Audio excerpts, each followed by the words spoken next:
अस्सलाम वालेकुम, welcome to my YouTube channel. कैसे हैं आप सब? उम्मीद करती हूँ आप सब ठीक ठाक होंगे। आज मैं बहुत ही ज़बरदस्त मैंने झींगों के पुलाव की रेसिपी बनाई थी। सबसे पहले मैंने यहाँ पर एक पतीला ले लिया था और उसमें 2 कप मैंने ऑयल ऐड कर दिया। ऑयल ऐड करने के बाद मैंने यहाँ पर 2 अदद मीडियम साइज़ के प्याज ले लिया, उनको स्लाइसेस में काट के वो भी मैंने इसमें ऐड कर दिया। दूसरी तरफ मैंने यहाँ पर अदरक, लहसुन और हरी मिर्चें ले ली थी, इनका मैं पेस्ट बनाऊंगी आगे चल के। और यहाँ पर हरा धनिया और सुआ की गट्टी मैंने 2 गट्टियाँ ले ली थी और 2 गट्टी हरा धनिया ले ली थी। यहाँ पर हमारा प्याज जो है गोल्डन सा हो रहा है, तो अगली तरफ हम जो है अदरक और लहसुन और मिर्चों का पेस्ट बना लेते हैं। प्याज हमारा फाइनली गोल्डन हो चुका है। अब हम इस प्याज को निकाल के एक प्लेट में रख देंगे।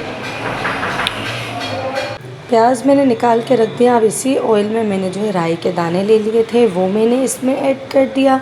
राई के दाने भी हमारे अच्छे तरीके से जो कड़क कड़क की आवाज़ करके जो है ब्राउन से हो जाएंगे। तो फिर दूसरी तरफ मैंने इसी अदरक और लहसुन के पेस्ट के अंदर वही प्याज जो हमने गोल्डन करके रखा था वो ऐड कर दिया और मछली का मसाला मैंने ऐड कर दिया। ये तमाम मसाले ऐड करने के बाद अब जो है मैं ये भी इसी ऑयल में ऐड कर दूंगी ताकि ये भी अच्छे से पक जाए, इनकी भी स्मेल जो अदरक लहसुन की वो भी ख़त्म हो जाए। चम्मच की मदद से मैं इसको अच्छे से मिक्स कर लूँगी, अच्छे तरीके से भून लूँगी। आप देख सकते हैं कि हमारे मसाला जो है वो भुन चुका है, हमारा मसाला रेडी हो चुका है। तो फिर जो है मैंने पाउंड्स यानी कि झींगे ले लिए थे, प्राउंस ले लिए थे। झींगों को मैंने अच्छे तरीके से, इनके छिलके वगैरह, इतनी गंदगी होती है इनमें, तो फिर मैंने इनके छिलके वगैरह उतार लिया, उनको धोकर वॉश करके नमक वगैरह लगा के मैंने इसको धो लिया। वो मैंने झींगे इसमें ऐड कर दिए। झींगों को भी हम इसी ऑयल में थोड़ा सा फ्राई करेंगे ताकि इनकी जो स्मेल होती है, इनकी जो हींग होती है वो भी ख़त्म हो जाए। झींगे भी यहाँ पर हमारे फाइनली फ्राई हो चुके हैं। तो फिर आगे चल के आप देखें, हमारी रेसिपी को एंड तक ज़रूर देखें, आपको हमारी रेसिपी अच्छे से समझ में आ जाएगी। वीडियो को लाइक और सब्सक्राइब कर दिया करें।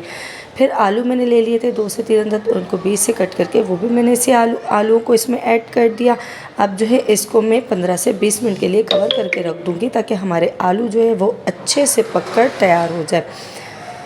फिर मैं जो है 1 गिलास पानी डाल दिया। अब यहाँ पर मैंने इसको दम कर दिया, दम पे लगा दिया। यहाँ पर मैंने जो है सूखा धनिया ले लिया था, पाउडर ले लिया था, हल्दी, कुटी हुई लाल मिर्च, ज़ीरा और नमक मैंने ले लिया था। और दूसरी तरफ मैंने यहाँ पर चावलों को भिगो कर रख दिया था। चावल भी जो है मैंने 2 किलो ले लिए थे। और यहाँ आप देख सकते हैं कि दम वगैरह आ चुका है, यानी पक चुके हैं आलू भी हमारे। तो फिर मैंने जो स्पाइसेस आपको दिखाए थे वो भी मैं इसी में ऐड कर दूँगी। स्पाइसेस ऐड करने के बाद यहाँ पर मैं दोबारा इसको चम्मच की मदद से मिक्स कर लूँगी। ये बहुत ही ज़बरदस्त सी रेसिपी बनी थी। अब इसके बाद मैं यहाँ पर चावलों को ऐड कर दूँगी। चावल को जो है मैंने इसमें थोड़ा सा पानी भी ऐड कर लिया था और चावल ऐड कर दिया। अब इनको भी मैं मिक्स कर दूँगी ताकि हमारे चावल आपस में चिपके ना, खिले खिले से बने, मज़ेदार से बने। फिर मुझे पानी कम लग रहा था तो फिर मैंने इसमें 1 बोतल जितना पानी और ऐड कर दिया।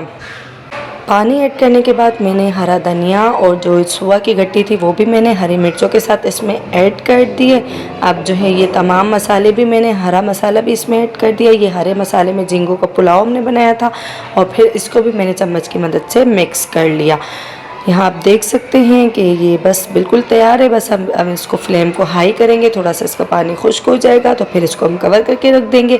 कवर हटाने के बाद ये आप देख सकते हैं अभी भी इसको दम आना बाकी है। तो फिर इसको मैंने दोबारा कवर पे रख दिया था और 5 से 10 मिनट के बाद मैंने इसको एक प्लेट में सर्व कर दिया था। उम्मीद करती वीडियो अच्छी लगी होगी। मिलते हैं अगली वीडियो में। अल्लाह हाफिज़।